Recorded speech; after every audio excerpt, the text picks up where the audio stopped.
Dear brothers and sisters, I wish to welcome us to the 27th Sunday in Ordinary Time.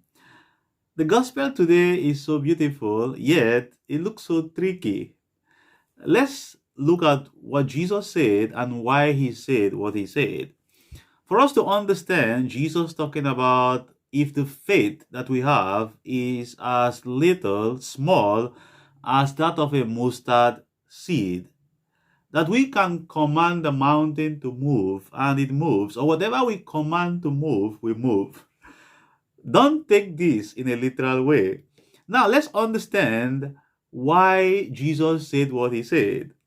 Remember, before this time, if you look from verse 1 of this chapter 17, if you look at verse 1 up to verse 2, Jesus was talking about scandalon in Greek. Scandalon means putting an obstacle in front of someone to cause the person to stumble and to fall. It's like being a temptation or corrupting the innocence of someone who is innocent. After Jesus talked about scandalon, which is scandal in English, he continued by talking about forgiveness, which is one of the most difficult things to do as followers of Christ. You can imagine in this time that Jesus was saying this was the time when the Romans were occupying Jerusalem. And Jesus is here talking about forgiving 7 times, which means that it is like being perfect. You have to forgive, the whole day 7 times. 7 times means complete.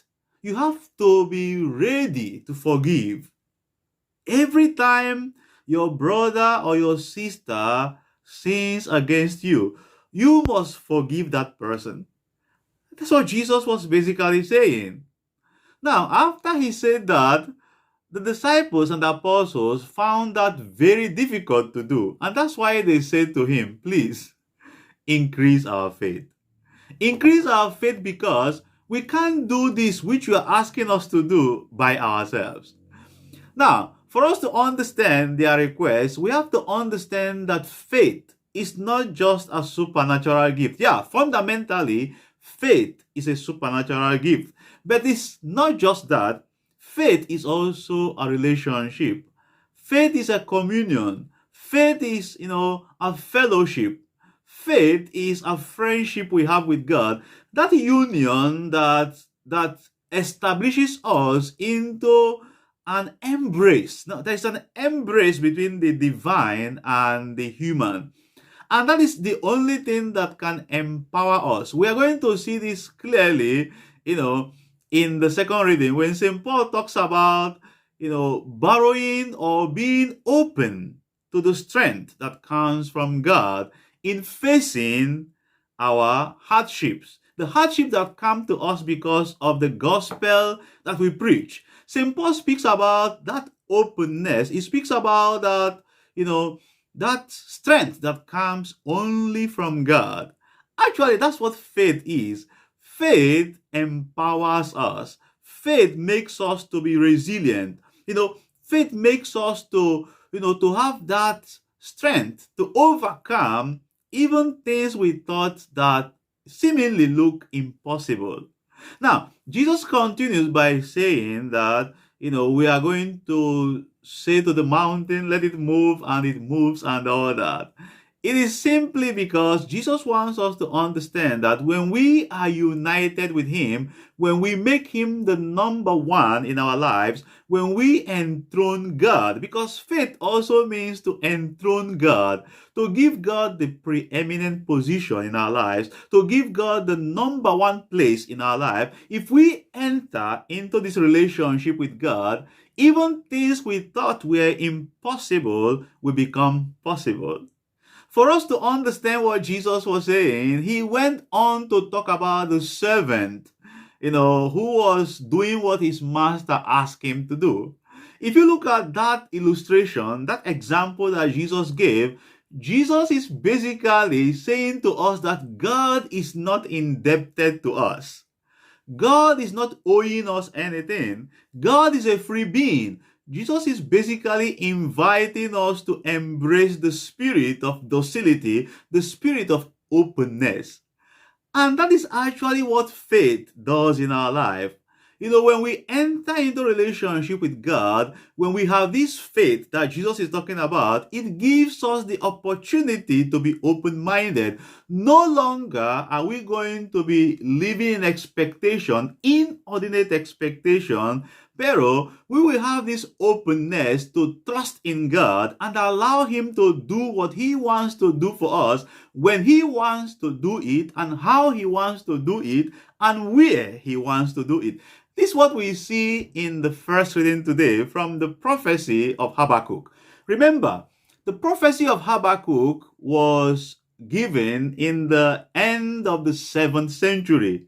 And that period was the period when the Babylonians were so cruel, so wicked, they were dealing mercilessly with the Israelites.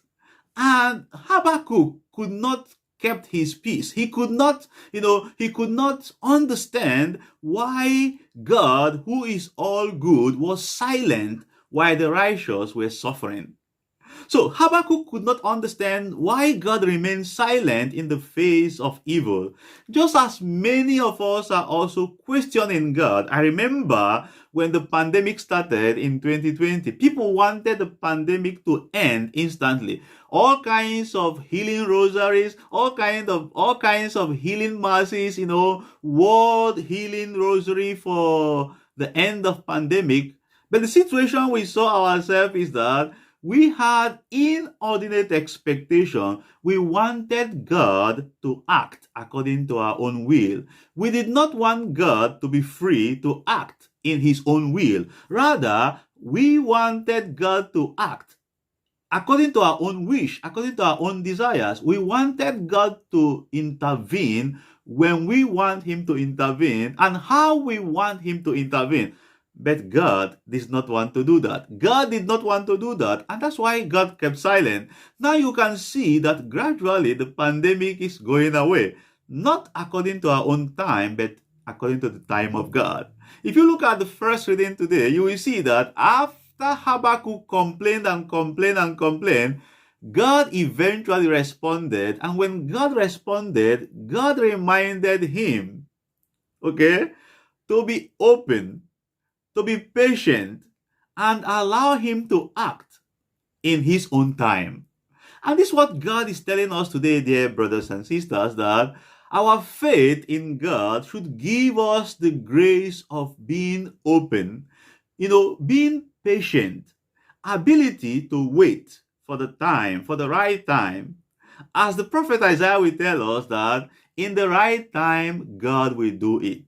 Most times we keep ourselves worked up.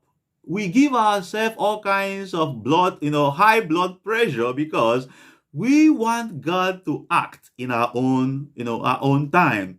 And when we set up time for God, and if God does not act in the time we have set up for Him, we lose faith. But that is actually wrong. What we are supposed to do is to be open-minded. Faith should make us to be open-minded. Faith should make us to be convinced, to trust more in God, that God has absolute sovereignty, absolute capability, absolute dominion, absolute authority, absolute power to change our story from ugly to beautiful. God can do that, but He will do it in His own time. So don't worry when you see people who are evil prospering. Don't worry. God has a reason why He allowed that. He will act. He will intervene when He wants to intervene. Nobody has the power to control God. No matter how we live in expectation, inordinate expectations, no matter what we insist must happen now, God will always be a free being. He will always act when He wants to act. And faith should make us to hold on to God. Faith is not the absence of crisis. It's not the absence of trials, but faith is the presence of the trust we should have in God. So, dear brothers and sisters, Our first reading today reminds us to remain patient, and wait for the right time. Okay? Everything that is worth waiting is worth waiting for. Let us remember that good things, they don't come easy. We have to learn how to wait. And finally, that first reading says that the just and the righteous, the faithful, will live. Let us remember to make a distinction between life and existence.